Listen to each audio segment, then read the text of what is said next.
Hello students, let's do some more result based on factor group. This is our first result which is based on factor group. Let G be a group and let ZG be the center of this group G. If G upon ZG is cyclic, then G is abelian. What is given here? It is given G be a group. G हमारा कोई group है, ZG इसका क्या है? Centre है इस group का. अगर G अपॉन ZG कैसा है? साइक्लिक है. G अपॉन ZG क्या है? साइक्लिक है. देन हमें शो करना है G कैसा होगा? अबेलियन होगा. तो सबसे पहले हमें जो हमारा फैक्टर ग्रुप है उसको डिफाइन करना होगा. क्या डिफाइन करना होगा कि ये जो ZG, we know that this centre of groups are normal in group G. So it is already verified. Now let G upon ZG be cyclic. हम ये अज्यूम करके चल रहे हैं, मान के चल रहे हैं कि ये साइक्लिक है, क्योंकि गिवन है इस साइक्लिक. हमें शो करना है G कैसा होगा? अबेलियन होगा. हमने ऑलरेडी शो कर दिया है कि centre of groups are normal in group G. तो G अपॉन ZG यानी कि फैक्टर ग्रुप डिफाइंड होगा. और कैसा गिवन है? साइक्लिक गिवन है. तो अगर कोई भी ग्रुप साइक्लिक होता है तो उसका एक जनरेटर होता है, वो किसी ग्रुप किस तरह के किसी जनरेट हो रहा होगा. तो G upon ZG which is equal to generated by G ZG. यानी कि ये जो फैक्टर ग्रुप है उसकी फॉर्म कैसी होगी? X ZG, जहाँ पर X एलिमेंट मेरा किसका होगा? ग्रुप का होगा.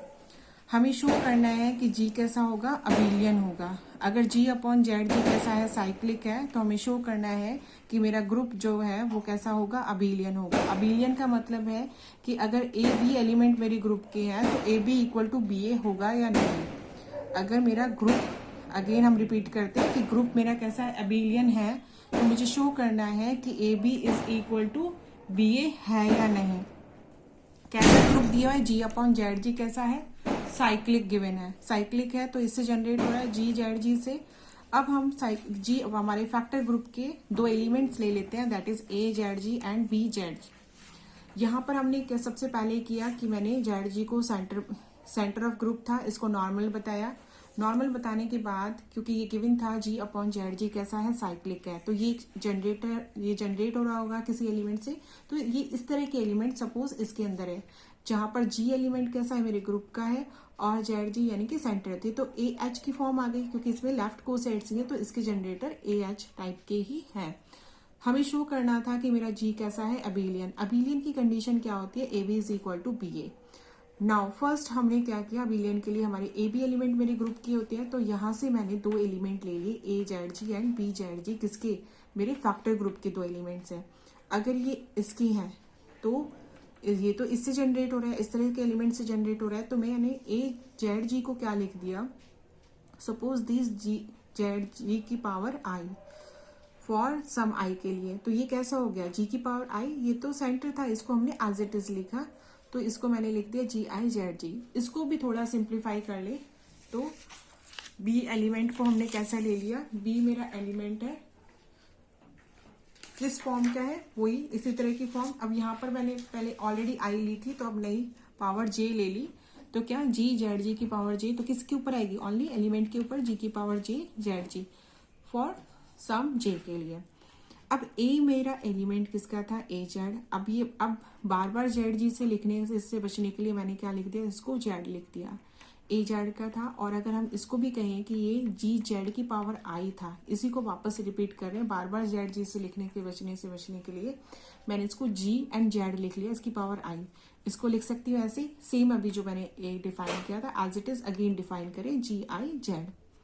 जहां पर ZG हमने लिख लिया, let ZG be denoted by Z. अगर ऐसा है तो A एलिमेंट को सपोज मैंने Z1 ले लिया, B एलिमेंट जब डिफाइन करें उसको G की पावर J Z2 ले लिया. Z1 और Z2 एलिमेंट किसके? मेरे सेंटर के. प्रोडक्ट दिखाना है कि AB is equal to BA होगा या नहीं. A कैसा है? G की पावर I Z1, G की पावर J Z2.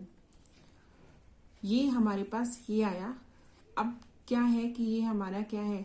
ये Z1 एलिमेंट किसका है? सेंटर का है. G मेरे ग्रुप का एलिमेंट है. अगर इन दोनों के बीच में प्रोडक्ट लगाए, क्योंकि ये सेंटर का एलिमेंट है तो क्या आपस में कम्यूट करेंगे, तो इसको लिख सकते हैं जी की पावर आई जी की पावर जे Z1 Z2। जी है मेरा कैसा ए का एलिमेंट है तो इसको लिख सकते हैं आई प्लस जे, दोनों इक्वल है तो Z1 Z2। अब क्या है कि मेरा ग्रुप को मुझे बताना है अबिलियन के लिए, तो आई प्लस जे पावर को जे प्लस आई भी लिख सकते हैं Z1 and Z2। Z1 Z2 क्योंकि अगेन मेरा क्या है, ये दोनों एलिमेंट्स मेरे सेंटर के हैं तो इनको Z2 और Z1 लिख सकते हैं, तो इसको मैंने लिखते हैं जी की पावर जे जी की पावर आई Z2 Z1। इन दोनों के बीच में अगेन लगाया मैंने क्योंकि ये मेरे सेंटर के एलिमेंट है, तो अब ये कहाँ चला गया जी जे Z2 जी आई Z1। ये किसके इक्वल है, बी के इक्वल है, और ये वाले किसके इक्वल है, ए के। तो यहाँ हम ए बी लेके चले थे और हमने इसको किसके इक्वल प्रूव कर दिया, A B is equal to B ए।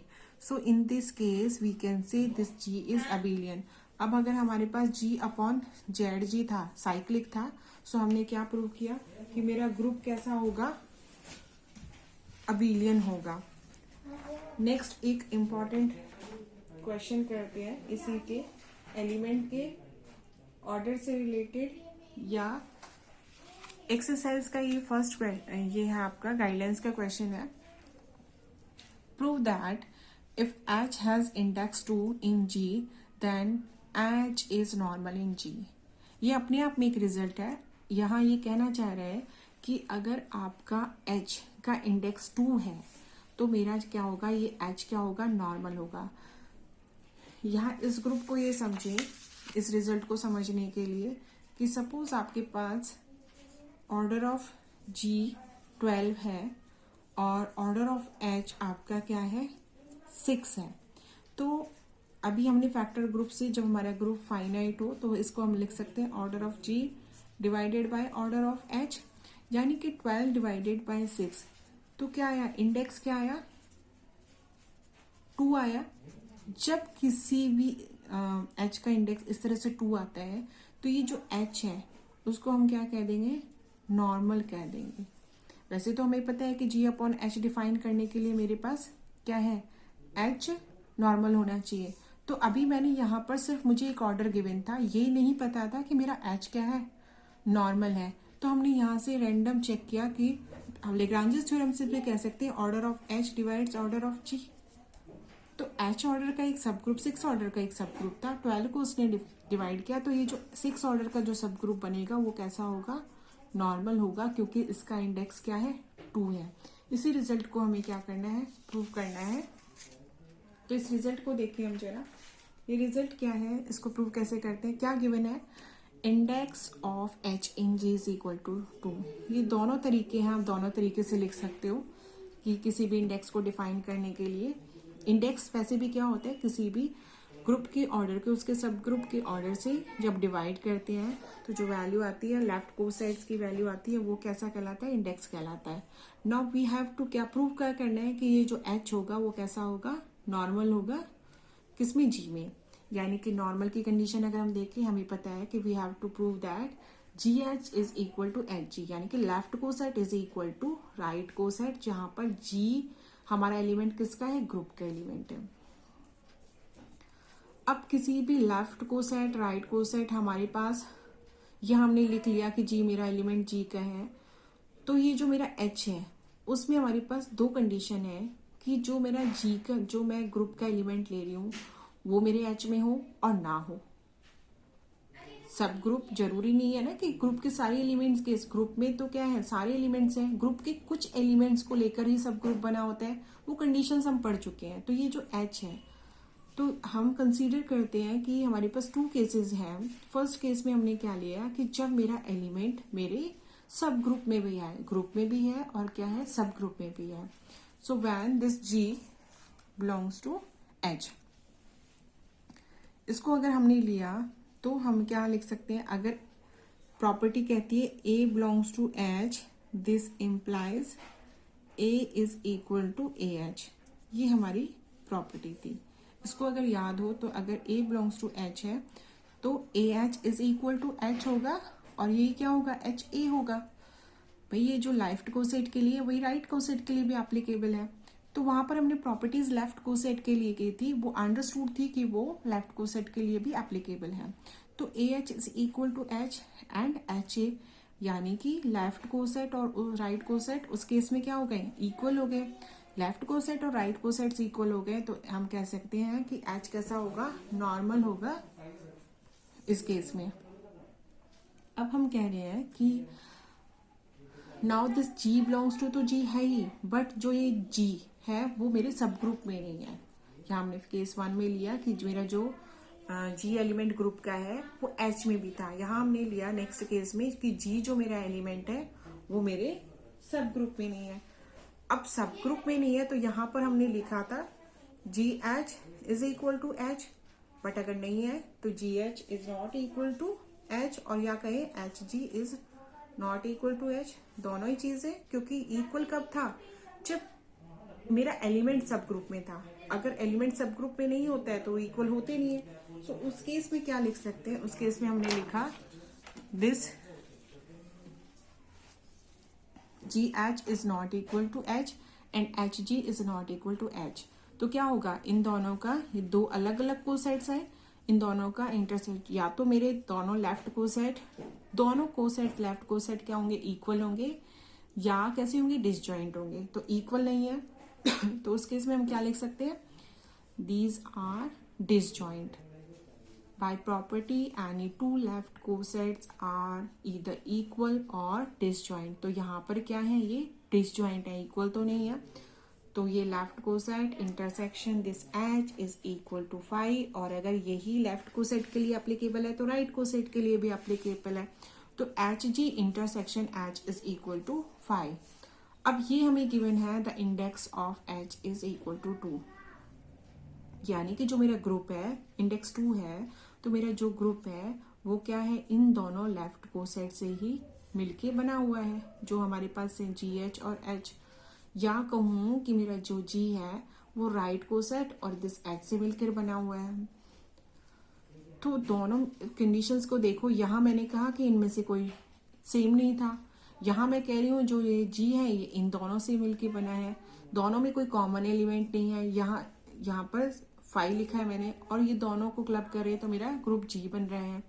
तो इक्वेशन 1 और 2 से अगर हम देखें तो हम ये कह सकते हैं कि ये कैसे है, दोनों कोसेट्स क्या है, डिसजॉइंट है, और G is the union of this G H and H, इन दोनों से मिलके बना है, इन दोनों से मिलके बना है। तो मैं कह सकती हूँ कि मेरा जो लेफ्ट कोसेट है वो किसके इक्वल है, राइट कोसेट के।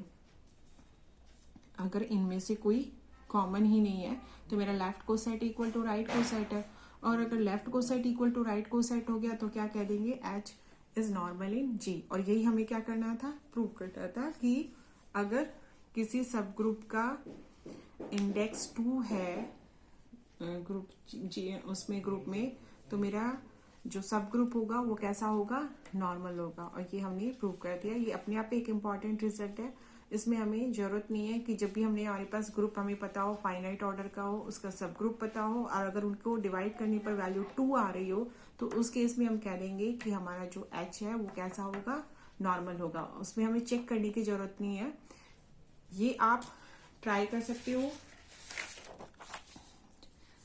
जब भी हमारे पास एस एन होता है तो ए एन में जस्ट हाफ एलिमेंट होते हैं, तो S n, order of S n divided by order of A n, तो क्या आती है, वैल्यू 2 आती है। तो ऑलवेज दिस ए एन हमने क्या हुआ है, नॉर्मल इन एस एन। ये हमने प्रूव भी किया है। तो अभी प्रूव करने की यहाँ इंडेक्स से भी बता सकते हैं। अगर मेरे पास S3 यानी कि ऑर्डर 6 है इसका, और A3 इसका ऑर्डर क्या है, 3 है, तो क्या आएगा, इंडेक्स 2। और अगर हम ले लें order of G equal to 4 ले लें, order of H equal to 2 ले लें, तो इन दोनों का इंडेक्स भी क्या आएगा, 2। तो ये जो H होगा वो कैसा होगा, नॉर्मल होगा। तो ऐसे हमारे पास हम इस रिजल्ट को यूज करके इजीली बता सकते हैं कि जब मेरा H का इंडेक्स क्या आ रहा हो, 2 आ रहा हो, तो मेरा जो H होगा वो कैसा होगा, नॉर्मल होगा।